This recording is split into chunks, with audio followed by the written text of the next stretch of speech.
So enough of that and me. I guess I'd like to start off with some questions in terms of your reflection on what we have heard today, which has been amazing all day long. I guess I'd start off with the first question is, given the complexity of this issue, all the intersectionalities of the things that contribute to, that lead up to it, and the outcomes and the things that impact people's lives and communities that are impacted afterward, how can we convince health systems that they have a role to play in this space and that they actually can be successful in preventing firearm injuries as well as fatalities?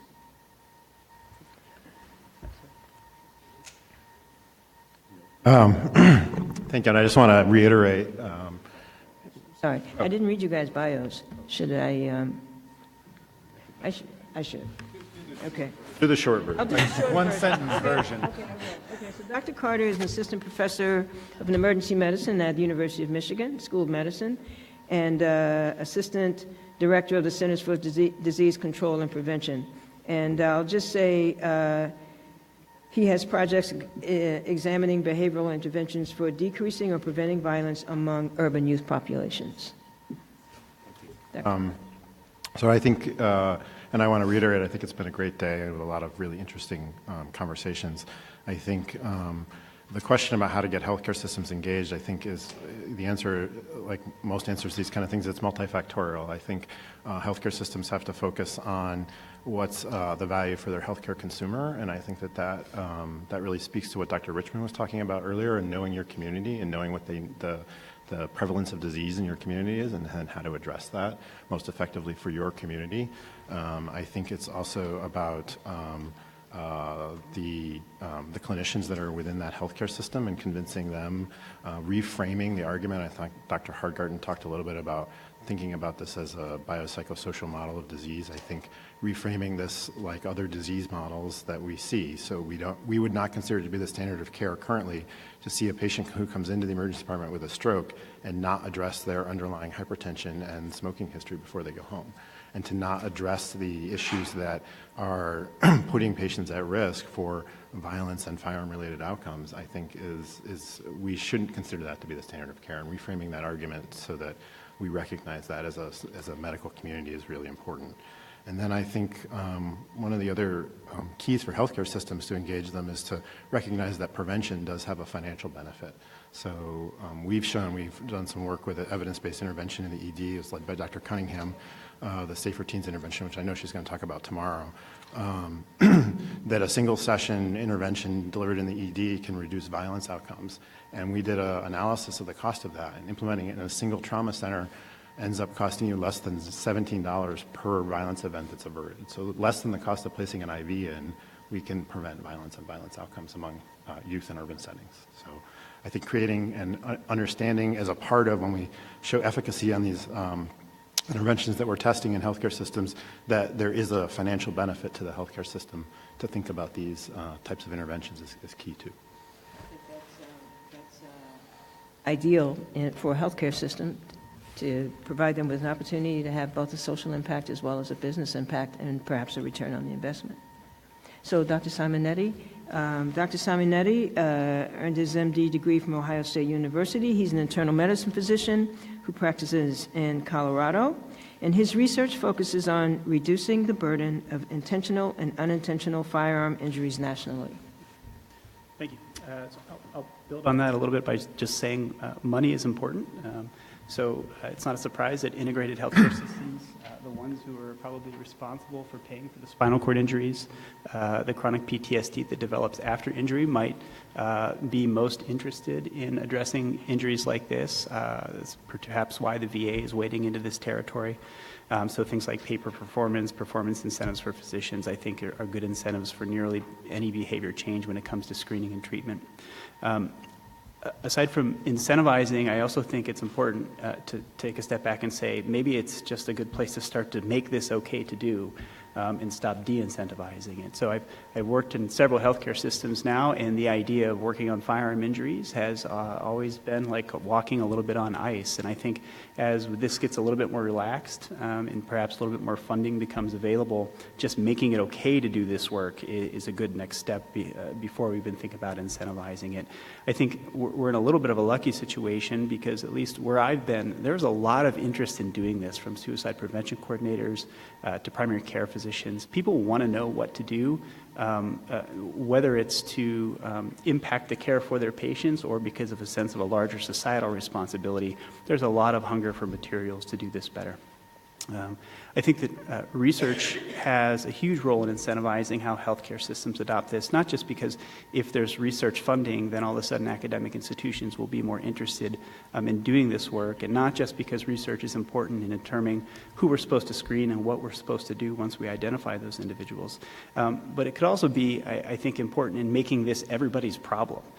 So, you know, there's a lot of representation here today from emergency department physicians. We see pediatricians who have a long history in injury prevention. We have a psychiatrist here today. Probably not a lot of oncologists and palliative care doctors. But if you look at Dr. Richmond's slide earlier this morning, looking at suicide risk in rural Pennsylvania, most of what they identified as risk factors for firearm suicide were not mental health related. They were physical decline. And if you look at Greg Simon's work from last year with Jen Boggs, some of the stuff we're finding in the VA, about half of the individuals who die by suicide have actually no diagnosed mental health or substance-related condition. Most primary care doctors don't know that. So I think if we make it a problem for more people in the room and not just the people in the emergency department, I think care will follow. There's probably also a role for certification here, so we can talk about forcing this on healthcare systems. If your patient who shows up in the emergency department has a spinal cord injury and is going to have chronic PTSD, is going to have chronic spinal cord injury care, why is it that you can be a certified trauma center if you don't have certain risk recidivism programs in place, mental health therapy that's mandated afterwards? There's a lot of things I think we can do with certification protocols as well. That's great. I think Dr. Cooper, you can correct me if I'm wrong on this, but I think the American College of Surgeons is beginning to think about things like that as well, in terms of certification and having interventions in place similar to the programs in the National Network of Hospital-Based Violence Intervention Programs. And so I think that is a great incentive because nobody wants to not have certification, in their hospital. So I think that's great. Okay, Dr. Webster. Dr. Webster is the inaugural Bloomberg Professor of American Health at Johns Hopkins Bloomberg School of Public Health, where he directs the Center for Gun Policy and Research and serves as co-lead of the Violence Prevention Work Group of the Bloomberg American Health Initiative. Hi. Well, I'm thankful to be part of this panel. I feel like I should have a disclaimer if it's not obvious. Many people know me, but I have no experience in clinical medicine at all. So I'm probably the least qualified to expound on this. So I just want to put that out there. Nevertheless, that won't keep me from offering at least a few thoughts and insights that I'm sure will be torn to shreds by people with the more direct experience under their belts. I think even though probably all of us in this room can totally understand some of the points that were laid out by Dr. Hargarten, Dr. Richmond, about suicide and homicide, both big issues.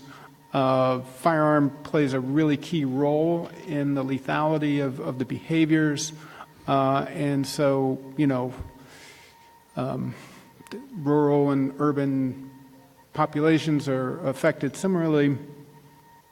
But I really think even despite all of that, when you really think about what can we do about those things, particularly from health systems, I think they're pretty darn different.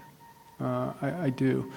I think there's probably much more of a comfort zone for many of the reasons that Joseph just laid out as far as suicide. These individuals if they don't have a mental health or substance abuse issue, they have physical issues that underlie some of these things. I think that there are just simply many more opportunities where you can do the kind of work that you sort of take it to the next level on the connection to the firearm piece. And I greatly appreciate Emmy Betts' work and others that are trying to come up with tools to make this easier. So I feel far more confident that this is something health systems can respond to. And even though I said, I'm the least knowledgeable about the health system component, my doctoral dissertation, the first, dipping my toe in this whole world, actually was to understand how parents thought about firearm injury risks to their kids and the pediatrician's role in that. And I think the thing that was most surprising to me from what I learned from that research is how parents pretty much are in complete denial that their children or teens might ever be suicidal. So in focus groups and other interviews I did with gun owners, and you just put on the table, what are you concerned about with your kids? And then put on the table, okay, what about guns? Even though teen suicides far outnumber the unintentional shootings, pretty much across the board, nope, not my kid. Would never happen to my kid. We don't have to worry about that. Let's talk about something else. So I sort of feel like one of the big issues for systems to sort of understand what those barriers are and sort of break through that with parents of teens in particular. If anyone's looked at age-specific suicide behaviors, attempts, they go up really dramatically during the teen years. And the health system knows that and has expertise to connect to that. And so I sort of feel like that's one of the big opportunities that really we could take advantage of and sort of be on real firm, comfortable ground. This is what we do. I feel like the health system response to the other part of the more assaultive violence, the homicide part of it, is going to be far more challenging. I love the work that you and Rebecca are doing and with the tools that you're providing and connecting it to cost. It's all really great and super work. I think, though, my experience is very much colored by, I'm in Baltimore, okay? No city has a higher large city has a higher homicide rate than Baltimore. And, blocks from my office, we have really big problems with gun violence. And I guess, if I think about the Hopkins health system and what can the Hopkins health system do about this really unacceptable high rate of violence in the communities that we serve, and are we going to tackle it by the one-by-one clinical encounters that occur? I'm a little bit skeptical. I'm not saying we shouldn't do it. We should.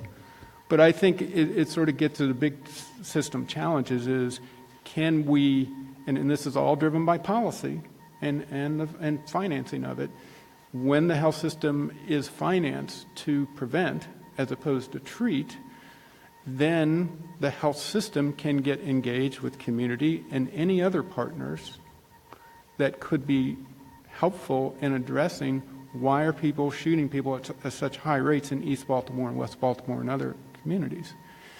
So I think that there's much bigger challenges that lie ahead that we should recognize but not shy from if we're really going to tackle this problem from systems standpoint. Two questions for you. Number one, when you were speaking about parents being in denial about behavioral health issues their children might have, what do you think that is about? Do you think it's stigma or just a lack of awareness of what happens at that age? I think there's a lot of stigma around suicide. I also think it's again, disclaimer, I don't know for sure. These are just some thoughts I have. And I'm a parent, okay? I've had teenagers here. I just think it's one of the most frightening things for us to contemplate, that our children, who we love so deeply, would be so troubled that they would take their lives. And add into that if I'm a gun owner, that the possibility that my gun would play a role in, I just think it's very, very disturbing terrain to go into. So I think there should be a lot more research to better understand what's going to work with patients. David Brent did some research probably at least two decades ago now with parents of really pretty severe, on the severe end of the spectrum with depression and things like that. Now this was, again, 2 decades ago. I don't know if we've gone further or backwards in some of our attitudes, but my recollection is only about a third of the parents who owned guns took the message like, look, your son or daughter is suicidal. You have to, it's really advisable for you to get the guns out of the home. Only about a third did. And I don't know what was behind that. I doubt there was denial because they were in some treatment program because they were highly suicidal. So there's a whole bunch of issues, I think, to unpack to better understand this behavior. And the last thing I'll say on this that I think is an overarching thing, a challenge. So when we as people in health think about social determinants of health and think about violence, and boy, we've tackled smoking, we've tackled drunk driving, we've tackled a lot of things, right? Yay, us. So if we did that, we can do this, right? I like that optimism, but I also feel that there is some fundamental differences when it comes to firearms. Because people did not decide to drink and drive because they thought it would make them safer. They did not decide to smoke because they thought it was good for their health. Okay? People are deciding to have guns because they think it makes them safe. And they think that it's a core belief. I think Terry again was talking about values and how important they are. So I think there's some really important stuff that lie ahead of us when we dive into this terrain that, we'll have some lessons for things that we've done successfully in these other realms, but we also have to recognize guns are unique. They are very unique safety challenge that we have. And I'll add to that. I agree. Guns are unique in the sense that very few of the risk factors that we traditionally identify in healthcare are things that somebody would say, well, this cigarette makes me healthier. So that is an extra layer of challenge here. But that sort of underlying concept that you talked about, the parent who is not convinced that their child is going to be one, I think that is just common in everything that we do in healthcare. And I think the reason is probably, and I think behavioral economics has been pretty clear about this, we are really bad betters.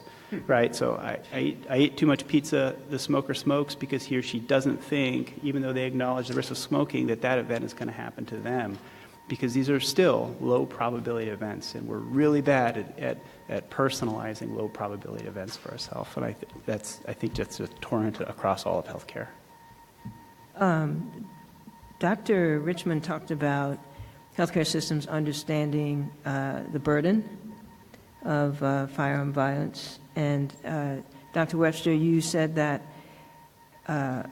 you have, and I'm paraphrasing a bit, you question the impact of the one-on-one sort of interventions, and you said that you think hospitals will have to take a look beyond that and engage in community engagement. What would that look like from your perspective? What would that look like? Well, again, I'm going to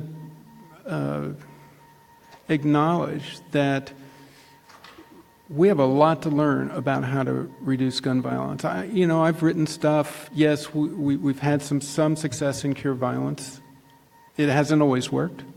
Cure violence is the public health intervention that probably be discussed more tomorrow, but deals with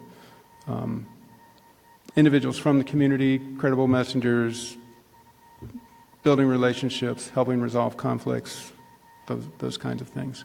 So there's been some success in those kind of programs. I think we could make them stronger, personally. We're asking a lot of the workers right now without a lot of support. So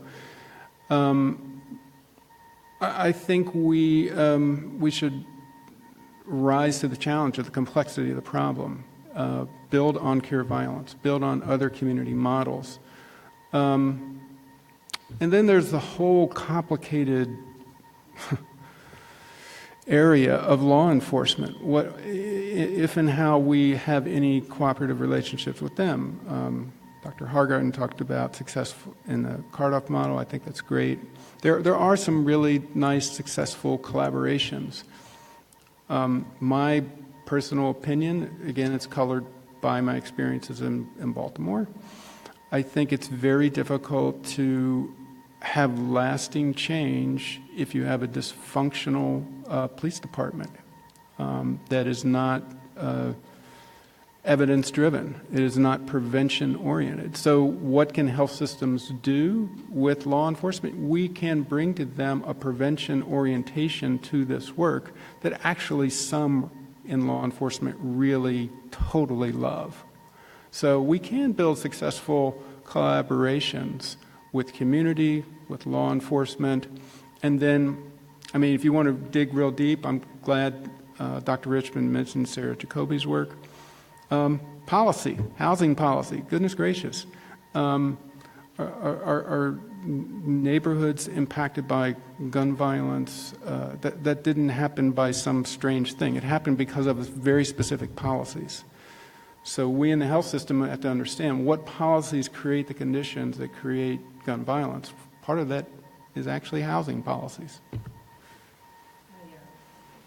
Right, Dr. Richmond spoke about redlining as well. That's also one of those federal policies back in the 1930s that created what we see today.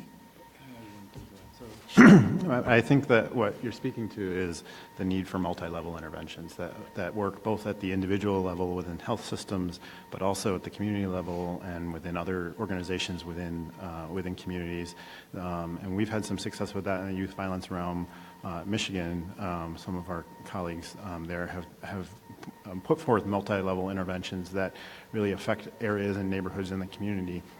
One of which is an individual level intervention through the emergency department. So partnering the healthcare system with other things going on in the community can, I think, be a powerful way to try and address them. Yeah. There's another question I was thinking about because this came up a few times today, and the notion of secondary trauma, vicarious trauma, and self-care around providers. At all levels, be they nurses, social workers, physicians, what have you. Oftentimes in medicine, to reveal any sort of emotional emotion period to something that you're seeing clinically is deemed a sign of weakness. And there are often things that occur. There are very few sort of structural, operational interventions to help people in these sorts of situations when they encounter a lot of things that are not normal to people who don't work in healthcare. What are your thoughts around that in terms of what we could do better in that space and how it affects us beyond that moment as providers? That's a great question. I mean, I think the first thing is to make a safe space for it. So I was part of a review committee here in Washington last year, part of a CDC, Marine Corps, VA review committee to review some highly publicized suicide events within a specific Marine regiment. And we spent several days doing very in-depth psychological autopsies and review of suicide cases, which was tremendously upsetting. And I think I came home from that and I didn't realize it, but I was largely affected by this, and I was upset, quite frankly. I wasn't the one who recognized it. Actually, my mentor was, and so she did sort of a brief postvention with me, I would say, which consisted of basically giving me a safe space to talk about it because it was challenging. So I think first recognizing that there is an impact on providers, whether or not you're doing psychological autopsy, whether or not you're the trauma surgeon who's actually responsible for caring for a child after a gunshot injury, identifying that is certainly a possibility. And then I don't know if there are actual structured interventions to help people in that situation. I don't know if anybody can elaborate on that, but there's obviously a need for it. I think just piggybacking on what you said, I think also, debriefings among staff after a trauma patient comes in and sort of making a safe space to talk about their feelings about the issue is key.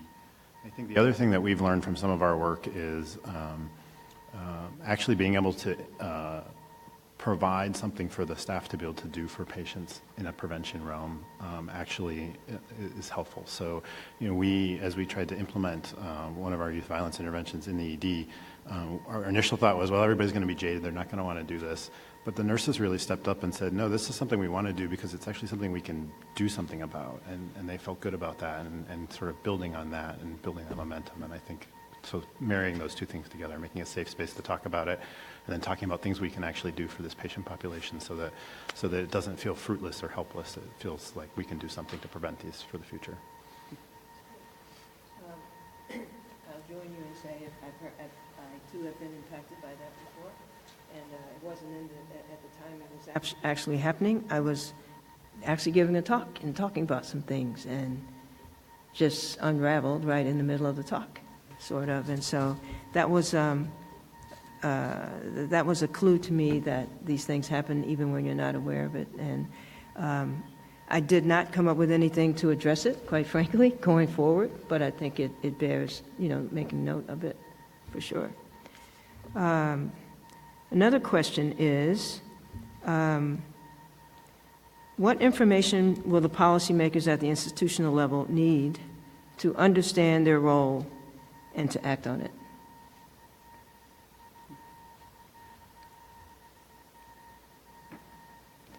Probably distilling that because you've heard it a little bit throughout the day. Well, yeah, I sort of think, again, it sort of comes back to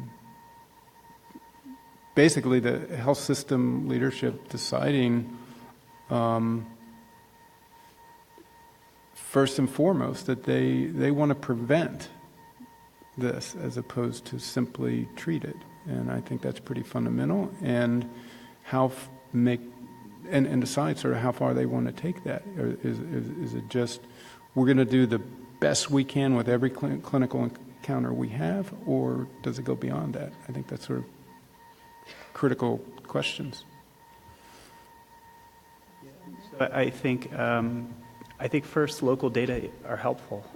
So again, Vermont is different from Chicago or Baltimore, and so understanding your own patient population and the issues that affect the people coming in your door, I think is motivating for a lot of healthcare systems if it's not something that is externally motivated on them by either financial or reimbursement issues. So that is helpful, and I think the second thing that we have to provide healthcare systems with is what to do. We have to give them effective interventions, effective strategies for what to do with the problem coming in their door. Otherwise, it's not a fair ask of them to deal with it. And this is challenging because, as I think you guys are alluding to and we've talked about today, some of this can come down to patient-on-patient interactions, which is what we're great at. Some of this comes down to population health strategies, which we're not great at, and we weren't set up to do in the first place. We were set up to be clinicians. And I think the medical field has largely attempted to become public health practitioners because there's a void there to fill. Our public health infrastructure is just not as robust as it needs to be. So more information about our patient population, what we do when we know that information. Yeah, I would agree. I mean, I also think it's just showing that there's value there to the healthcare consumer in your community. And I think that goes back to the local data thing. And if you can show that to the healthcare system, then I think there's some motivation for internal change. And then I think also the external aspect of regulation or payment or financial incentive or structure, as we've talked about, I think is also key. This may be a little bit of a hard question, but, people often talk about, we're a healthcare system and, we're supposed to be like taking care of people, that, population health is not, within what we're supposed to be doing. It's not our purview. And how do you think people justify doing the same thing over and over again? I mean, really, literally doing the same thing over and over again without any intervention, no opportunity. I mean, I believe maybe some people think there's nothing they can do, but I want to know if you take those people out of the equation, because people talked about giving providers the kind of tools to give them the confidence to ask certain questions to identify risk and this type of thing. But beyond that, how do people justify doing that? Just repeatedly doing the same thing. It's like, wash your shoes, walk in mud, wash your shoes, walk in mud, wash your shoes, walk in mud. Well, it's here's what I think. So when there's a homicide in a community that the Hopkins Health System serves, okay, nobody raises hell with Johns Hopkins Health System like, why didn't you prevent this homicide? Okay. If someone commits a suicide, that's part of the health system. No one says, wow, you have failed in your mission, right? So that's something really we have to wrestle with. Do we want to own this and take responsibility? I think it's a pretty awesome sort of responsibility are you going to go there? And so I think that's my answer to your question of why do we keep doing the same thing? Because no one has said you are accountable. You have an obligation to prevent homicide. You have an obligation to prevent suicide. No one has really done that. And maybe we're at a really interesting time now when people, organizations like Kaiser are coming to the table wanting to do things. But that's sort of where we're at right now. Do we want to say we are responsible for this problem? And therefore, we are obligated to fix it. We in public health, frankly, have been really comfortable because we can say, law enforcement, we've got this. We know how to prevent. But at the end of the day, again, if there's a spike in homicides or suicides, no one comes rushing to public health and say, you failed. So I think that's fundamentally part of what we're talking about here. I would love to see a change in that, where we all have shared responsibility for this problem and doing something about it. I'll offer maybe one exception to that, and that is veteran suicide. So I think the Department of Veteran Affairs gets a lot of attention regarding veteran suicide. Much of it deserved. Of the nearly 30 million veterans in the country, we only see about 6 million per year, so that's sort of a tall order to be responsible for veteran suicide prevention. But as a result of that, you've seen the VA expand into some interesting areas. Housing, which is in part, I think, related to suicide prevention. They are actually now working within rural communities. They're doing community-based research. They've put a higher emphasis on veteran engagement. And I think, arguably, that is probably because of the heightened awareness around suicide within the VA. I think that might be one exception. Yeah, that's an important exception. Great. In terms of accountability, perhaps, if we addressed it the way that managed care sort of systems, healthcare systems work, where it's directly related to your bottom line. You have to understand what's driving what you're seeing, driving the cost and these poor outcomes, and understanding that what we're seeing is a downstream consequence of root causes upstream. That might be a great incentive as well. So the final question, for me at least, is distilling everything that we've heard throughout the day what would each of you, because now it's time to take this to the next level. I mean, I feel like there's a lot going on in this firearm space, firearm violence space. We know that it impacts all of us. We know that it's not strictly urban communities, it's also rural communities. What would we do to actually shift our own paradigm in terms of what we're presently doing to take it to the next level to see an impact or contribute to impact? I'll give one example. So I think I was probably on the job as assistant professor all of a month or two at Hopkins, and this was the early 90s, and we were close to 400 homicides in Baltimore. It was crazy. And there was a meeting of some high-level people at Hopkins, and somebody's told me to go into a room, right? Okay, and we talked about it. And I raised something then, and I said, well, let's think about this. Well, Hopkins is actually the largest private employer in not only in Baltimore, but in Maryland. Maybe we could do something on our end on the employment side. Now, I think that was long forgotten years ago, but eventually our leadership at Hopkins actually developed a really wonderful program for hiring returning citizens, giving them training and opportunity to have jobs in their health system. And I got to think that has made some difference. We know that the jobs are important, economic security is important, and also, frankly, being tied to something. Being in a job aside from income is meaningful. So if you can reach into the communities, those who are at risk, and actually give them opportunities within your health system,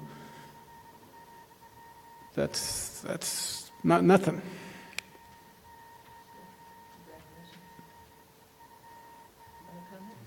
So I do most of my work in suicide prevention, and I work in the VA, so that's the lens I have been thinking a lot through these days. And I think specifically for suicide prevention, but I also think it's relevant for other types of firearm injuries, starting to think about how we make a population health approach work. So in the VA, we have predictive modeling looking at the highest of the high risk, and we have targeted interventions for those who screen positive through the predictive modeling.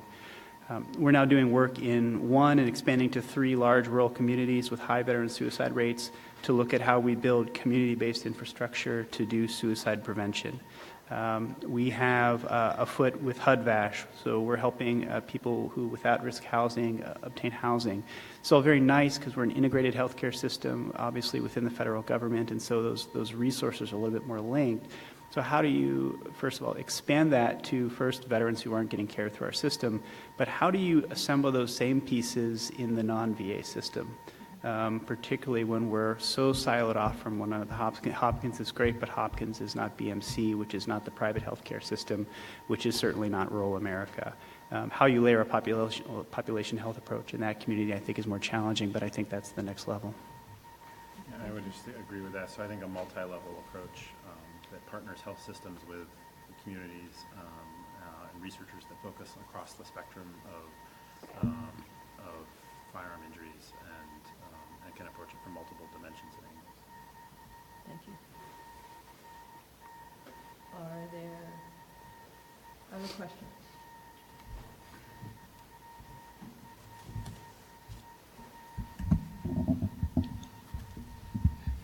Ready? Yeah, thanks for your presentation. My name is Li Yang. I think you touch a lot of things, and they really in a critical junction that we should deal with it. I think you mentioned supposedly Johns Hopkins maybe in cooperation with hospitals, with other hospitals, or with other universities. This type of thing is have some grant support to be have some cooperation, take advantage of both good parts of both. But now I think society and system is working the other way.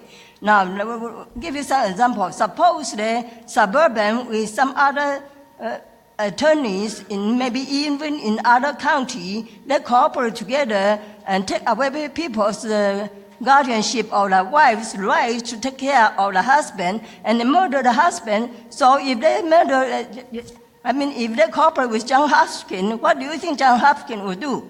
They would trust Suburban to do that because they say they are partnership.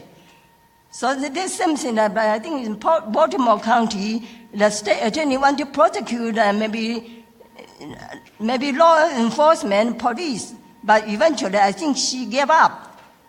And this type of things, a lot of law enforcement and police, I think they do have racial profiling. By that, they don't just target the black or brown, but they also target a different category, like elderly, and then maybe like a different kind of ethnic group. So they kind of use their information, but targeted in the wrong way.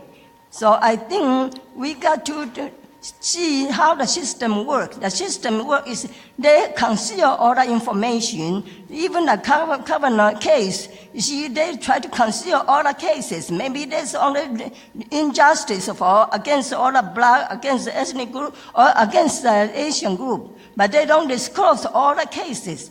And on the other hand, maybe Democrat is just overconfidence with FBI. But FBI is doing a lot of bad things. So the whole thing, you will promote the bad guy to the Supreme Court, and our society is getting worse. And just from local to federal to global. So we cannot partnership just because they give us some money, and then we listen to them.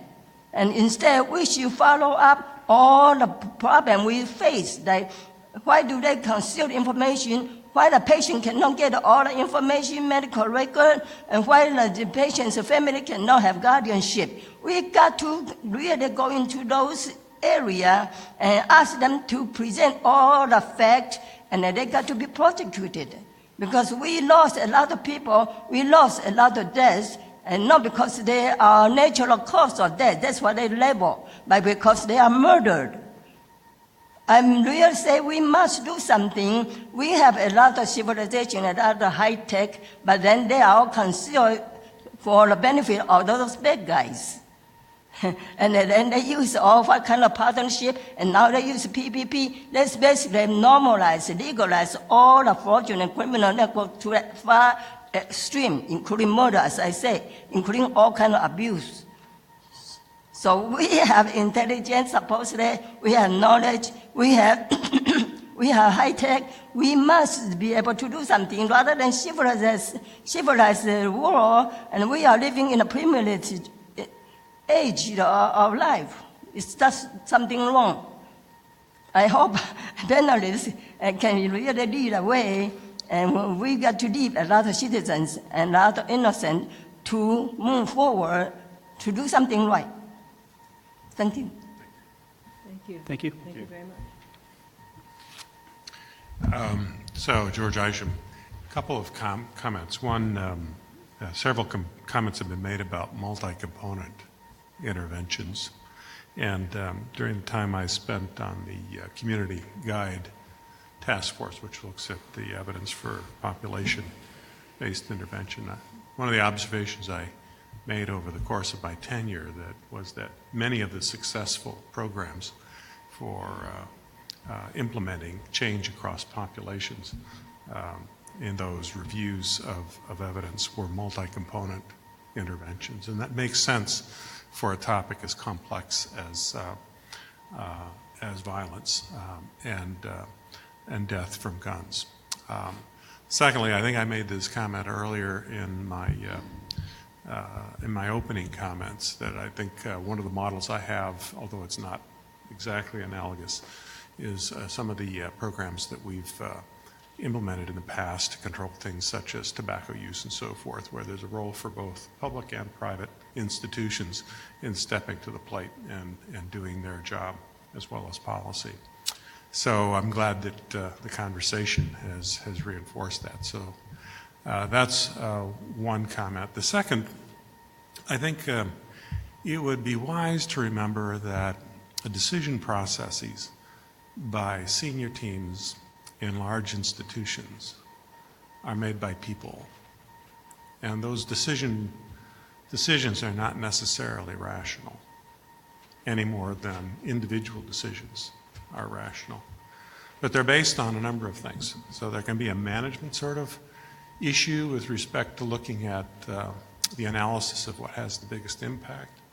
There can be an emotional component in terms of responding to the issues in a local geography. So having had some experience serving on boards of large health systems across the country, if I were on the board of Johns Hopkins, I would be thinking about what kind of conversation could be had among the board members and the senior management about responding to some of the community needs in Baltimore.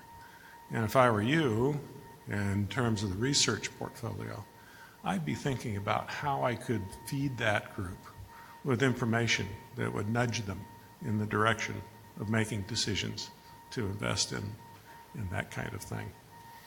So I just make that observation.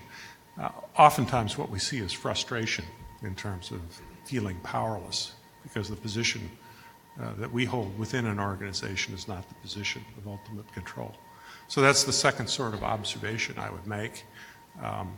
And I've had the success in our organization of actually recruiting people, epidemiologists and others, who develop relationship with senior leaders and over time influence the investment that they make in those kinds of things. So I just tell that little story, kind of lay out there the fact that it's not entirely rational. These people are people. They do make human decisions. The last point I'd make in summary comment is that we've looked at the Alliance of Community Health Plans, which is a group that health plans associated with many of the large health systems, Kaiser included, but also Geisinger and Intermountain Care, as well as Intermountain Health Care, as well as Health Partners, looking at the sort of factors that are associated with the successful implementation of evidence-based care. And it's very interesting to think about. And when you do that and you collect case studies and you abstract something like this in a very simple sort of process, how it reinforces some of the comments that have come out today in this conversation. One, you need to generate consensus among the decision makers, both on the clinical and the plan side, about what's important and where the focus will be. Secondly, you need to put together the teams of skilled people, resources, and capabilities to be able to address the problem, and they need to be adequately resourced. Thirdly, they need to be, educated, trained. Processes need to be developed. That's where the evidence-based process, I suppose, comes in.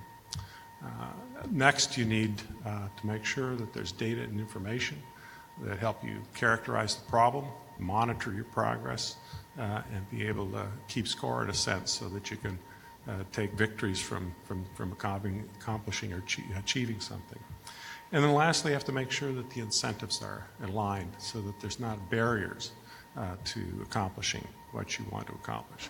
So this is not like a radical kind of set of findings, but if you just think about it and apply it to our topic over the course of the day, it might be a reasonable sort of set of statements to organize our thinking about how we ought to be trying to organize and focus the health system response to this new sort of challenge that it might be facing of developing a more effective, a higher profile, broader, more consistent response to this important national problem. So I just offer those comments.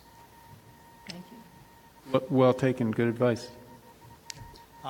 Greg Simon from Kaiser in Washington. So, thinking about, Daniel Webster's comments about, if a patient in the Johns Hopkins healthcare system dies by suicide, that the healthcare system would not hold itself responsible.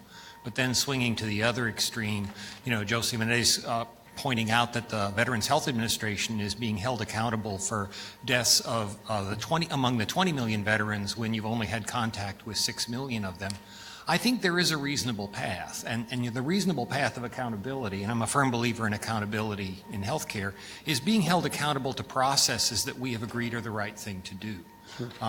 So I certainly share your view that the so-called psychological autopsy is primarily a re-traumatizing experience that resembles more a pagan ritual beating than a true activity of discovery.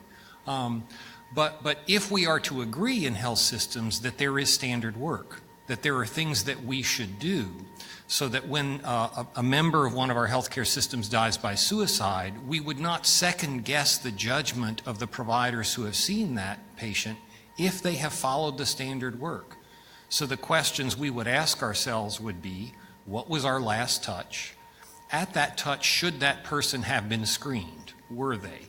If they screened positive, was the appropriate risk assessment done? If the risk assessment was done and risk was high, was an appropriate safety planning process undertaken, and was that recorded in the electronic health record? If all those things happened, in a just culture, we would hold that provider blameless. Now, we should monitor that provider's performance not just in the failures, because the way to improve is not just to call people out as guilty when things don't work. We should monitor their performance on those metrics continuously. So I'm trying to steer some reasonable path of no accountability and really absurd and punishing accountability, but I think there is one. Same. I have a question from online. Thank you for your continued commitment on bringing more awareness to this important topic. What challenges have you faced, if any, from firearm lobbyists regarding your research, and has this limited your ability to pursue any specific project ideas? I'll take that one.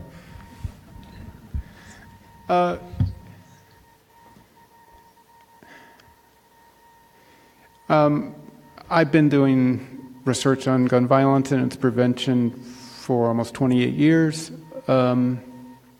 There's never been a lot of money, okay, in this, truth be told. It hasn't kept me and many others from doing research, but I'll tell you what it has affected. It's affected the scope of the research pretty fundamentally. So there's a lot of things we can say, and I've been editor on journal, compilation special issues on gun violence and things like that. And so we can compile a lot of research. We do know some stuff. But most of that research is based upon things that are easier to do. We're taking generally available data, we're doing some interesting statistical things with it, those kinds of studies. We're getting a lot better at them. But the real difficult stuff of really collecting harder to get information, very, very, very little of that is being done generally, and I confess I have done relatively little of that. I've done a little bit, but not a lot. So I think the biggest impact that is for me is because there's not a federal funding program where you just okay, yeah, I'm going to get an NIH grant, it's going to be 5 years, I'm going to be able to collect all these data. I mean, you guys are starting to do that now. I haven't scored one yet, sadly. But that's all right. No, but I think, again, most fundamentally, it has affected the depth of the research. And so when we do our research compilations, there's all these caveats. We're not sure because. And it's mostly because the funds that we have available are pretty modest. I think I can say it better than that. Great, thanks. Just a comment back to the accountability issue from a moment ago with sort of the attention of the health systems here. So especially when we think about firearm death in adolescents and children, and we focus our attention on the data where it is the second leading cause of death among all of our children in both rural and urban settings. And we think about, and I think about that as a provider, and then think about the kind of accountability that we have on our providers for asthma prevention, and what kind of accountability is on them for repeat visits to whether they go to an emergency department for their asthma management. I have a kid with asthma. But I get a lot of information about how to have that child be safe from their asthma so that they don't wind up in an emergency department, which could be costly. However, if that same child, if we know in some of the communities we practice in Baltimore, In Flint, where I've practiced for a long time, it's not the second leading cause of death among children. It's the first leading cause of death among children. So every kid that I take care of in that Flint emergency department, the most likely reason they're going to die in the next 10 years is of gun violence. So what is our responsibility and accountability as a health system then for that child to prevent them for violence? And what are the metrics and incentives to put into place along the chain of command all the way along the way without being penalizing, as you're mentioning? But that's the broad accountability. And when we frame it within that biopsychosocial model that I always appreciate Steve Hargarten for, of asthma, and what is my relationship as a primary care provider for asthma to prevent that child from dying from asthma, death, or from incurring, heaven forbid, an ICU intubated visit? What is the relationship for their responsibility to not winding up in an ICU with a gunshot wound, which is their much more likely cause of death between the ages of 1 and 17? Thanks.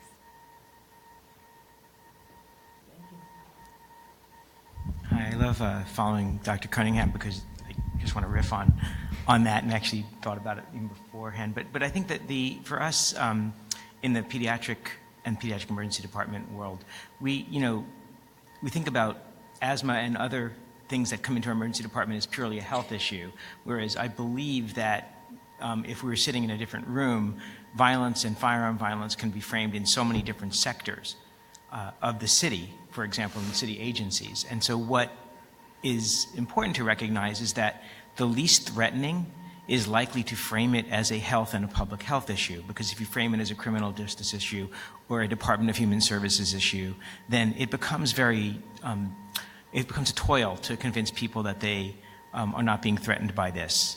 So the health system both has the responsibility and the capacity to take this on. The other thing that we have the ability to do, and we've been doing for years, is the health system as conveners throughout the city agencies and state agencies. We have that capability.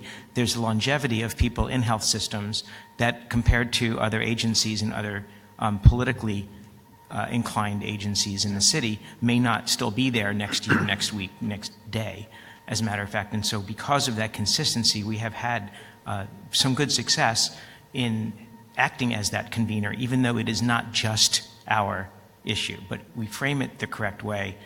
We can be the conveners, and then we also have the talent and the researchers to find out that those data that are necessary to make sure that we're doing it the right way, not just one way of doing it. So I wanted to kind of make sure that we understood that as why we're here as physicians is not just because of our deep passion for this issue and because we see it on the front lines every day, but because we actually exist in systems that have a capability of doing something about it.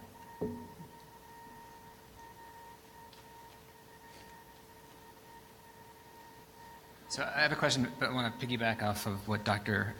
Feinstead, and it relates to Dr. James' question about physicians who doing the same thing over again. And so taking care of trauma is hard. And I've had colleagues that have quit medicine recently because of burnout, and emergency medicine has high burnout rates. I know a pediatric surgeon who quit because of all the gun trauma that she was dealing with. And I think it's pretty fair to say that universally physicians want to be effective people, effective in their mission of taking care of patients. And we are experiencing a lot of disempowerment across the spectrum. And so adding gun violence and taking care of the gun violence issue and the disempowerment that we have with this problem, is there a way that we can, in the process of helping the physicians heal from taking care of these patients and the hopelessness of those encounters, is there a way to empower physicians to do something more outside of their immediate work environment, perhaps with the conveners, so that we can be active spokespersons for our patients and our practices? Well, the answer there to that is absolutely, and that is occurring, and it's occurred on any number of issues, but certainly for firearms. Again, I've been working on this for a while, and right after the Sandy Hook tragedy, I was overwhelmed with people in the health system coming to me and saying, what can I do? Not what can I do because I'm a doctor necessarily, but just what can I do? What can I do in my clinical sense, but broadly what I can do. And you have a voice, you have credibility. Use it. And it's often powerful. And use it in smart ways. I mean, Emmy Betts was talking about how you converse with patients on this so there's a comfort thing and you don't have a political debate in your clinical encounter. But I think even the way you can talk about this more broadly from an advocacy standpoint, you can do with sort of taking some of the politics out of it and talking about what it means, you know, the challenge is exactly what you described, that you see, that nobody else, you know, basically nobody else does except maybe for other, you know, for first responders.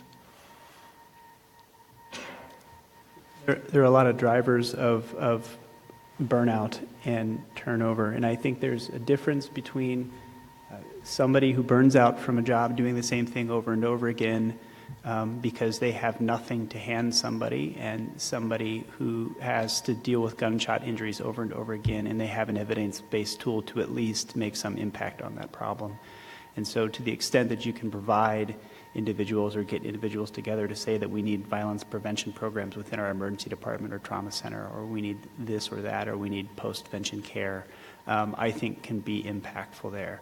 I think Emmy alluded to this, and this has been totally my experience, is that people are really hungry for this. I mean, especially if you're encountering gunshot injuries, suicide prevention coordinators, primary care clinicians, and that is not my experience in anything else. Everybody is stretched thin. Nobody wants another screening measure. Nobody wants to learn something new because we're all busy and we're all tired. But there's a lot of hunger for this, either because I think they're driven because of the patient encounters, or they're driven from a larger societal responsibility that they feel. And so I think it's our responsibility as researchers, leaders, operational people, to be able to provide them with tools so they at least, as you said earlier, why would somebody keep walking in the mud? Well, if they don't have any other place to walk or they don't have any other tools to use, they're going to keep doing the same thing. So that's my thought. Yeah, I would agree with that. And I would just add that the burden doesn't have to be just on the physicians alone. So there's a whole healthcare team that's providing the care for the patients. And I think that spreading that to other co-occurring healthcare workers who can help provide some of the interventions and the screening, and then implementing technology that can help be assistive rather than obstructive is key to it too. We've had a couple of comments today about, well, there's these providers who aren't just going to want to do this, and we're going to get resistance for them. And I think we have to switch our thinking a little bit.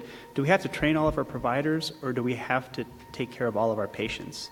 And if we think of it as an approach of we have to have this contact with all of our patients, and however we make that happen, that's a different story, I think. I guess one of the more pointed questions was, are there things, I don't know the answer to this, and it's an open question.